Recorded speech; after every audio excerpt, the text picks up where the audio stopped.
ಶುಕ್ರವಾರ ದಿನದಂದು ಈ ಕೆಲಸಗಳನ್ನು ಅಪ್ಪಿತಪ್ಪಿಯೂ ಮಾಡಬಾರದು. ಎಚ್ಚರ.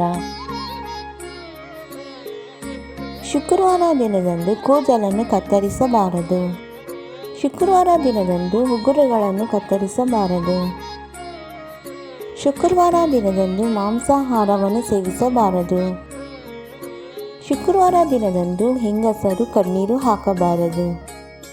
ಶುಕ್ರವಾರ ದಿನದಂದು ಯಾರೂ ಕಪ್ಪು ಬಟ್ಟೆಗಳನ್ನು ಧರಿಸಬಾರದು. ಶುಕ್ರವಾರ ದಿನದಂದು ಮಹಿಳೆಯರು ಸ್ನಾನ ಮಾಡದೆ ಇರಬಾರದು. ಶುಕ್ರವಾರ ದಿನದಂದು ಹೆಂಗಸರು ಕೈಯಲ್ಲಿ ಬಳೆಗಳನ್ನು ತೆಗೆಯಬಾರದು. ಶುಕ್ರವಾರ ದಿನದಂದು ಹಳೆಯ ಬಟ್ಟೆಗಳನ್ನು ಯಾರಿಗೂ ದಾನ ಮಾಡಬಾರದು. ಶುಕ್ರವಾರ ದಿನದಂದು ಮನೆಯಲ್ಲಿ ಜೇಡರ ಬಲೆಯನ್ನು ತೆಗೆಯಬಾರದು. ಶುಕ್ರವಾರ ದಿನದಂದು ಮುತ್ತೈದೆಯರು ಮೆಟಲ್, ಪ್ಲಾಸ್ಟಿಕ್ ಬಳೆಗಳನ್ನು ಧರಿಸಬಾರದು. ಶುಕ್ರವಾರ ದಿನದಂದು ಲಕ್ಷ್ಮೀ ದೇವಿಯ ವಿಗ್ರಹವನ್ನು ಯಾವ ಕಾರಣಕ್ಕೂ ಯಾರಿಗೂ ಕೊಡಬಾರದು. ಶುಕ್ರವಾರ ದಿನದಂದು ಯಾರಿಗೂ ಹಾಲು, ಮೊಸರು, ಉಪ್ಪು, ಖಾರ, ಹುಣಸೆ ಹಣ್ಣನ್ನು ನೀಡಬಾರದು.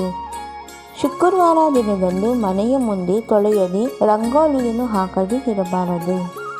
ಶುಕ್ರವಾರ ದಿನದಂದು ಯಾವ ಕಾರಣಕ್ಕೂ ಬೆಳಿಗ್ಗೆ ಆಲಸ್ಯವಾಗಿ ಹೇಳಬಾರದು. ಮುಂಜಾನೆ ಬೇಗನೆ ಎದ್ದೇಳಬೇಕು. ಶುಕ್ರವಾರ ದಿನದಂದು ನಿಮಗೆ ಹೂವನ್ನು, ಬಳೆಗಳನ್ನು ಯಾರಾದರೂ ಕೊಟ್ಟರೆ ಬೇಡ ಅನ್ನಬಾರದು, ಅದನ್ನು ತೆಗೆದುಕೊಳ್ಳಬೇಕು. ಶುಕ್ರವಾರ ದಿನದಂದು ತಾಯಿ ಲಕ್ಷ್ಮೀ ದೇವಿಯ ವಿಗ್ರಹವನ್ನು ಭಿನ್ನವಾಗಿದ್ದರೆ ಅದನ್ನು ಆಚೆ ಇಡುವುದು ಅಥವಾ ನೀರಿನಲ್ಲಿ ಬಿಡುವುದು ಮಾಡಬಾರದು.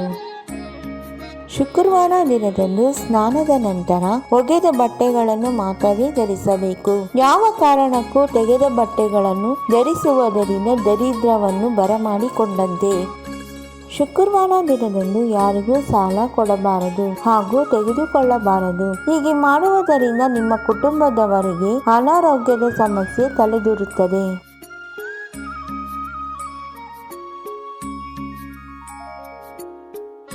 ನಮ್ಮ ವಿಡಿಯೋ ನೋಡಿದ್ದಕ್ಕಾಗಿ ತುಂಬ ಧನ್ಯವಾದಗಳು ಸ್ನೇಹಿತರೆ. ನೀವಿನ್ನೂ ನಮ್ಮ ಚಾನೆಲ್ ಅನ್ನು ಸಬ್ಸ್ಕ್ರೈಬ್ ಮಾಡಿಲ್ಲವಾದರೆ ದಯವಿಟ್ಟು ಈಗಲೇ ನಮ್ಮ ಎಮ್ಎಸ್ ಯೂಸ್ಫುಲ್ ಮಾಹಿತಿ ಚಾನೆಲ್ ಅನ್ನು ಸಬ್ಸ್ಕ್ರೈಬ್ ಮಾಡಿ, ಬೆಲ್ ಐಕಾನ್ ಮೇಲೆ ಕ್ಲಿಕ್ ಮಾಡಿ, ನಿಮ್ಮ ಸ್ನೇಹಿತರಿಗೆ ಶೇರ್ ಮಾಡಿ. ಎಲ್ಲರಿಗೂ ಈ ಮಾಹಿತಿ ತಲುಪಲಿ. ಮುಂದಿನ ವಿಡಿಯೋದಲ್ಲಿ ಸಿಗೋಣ.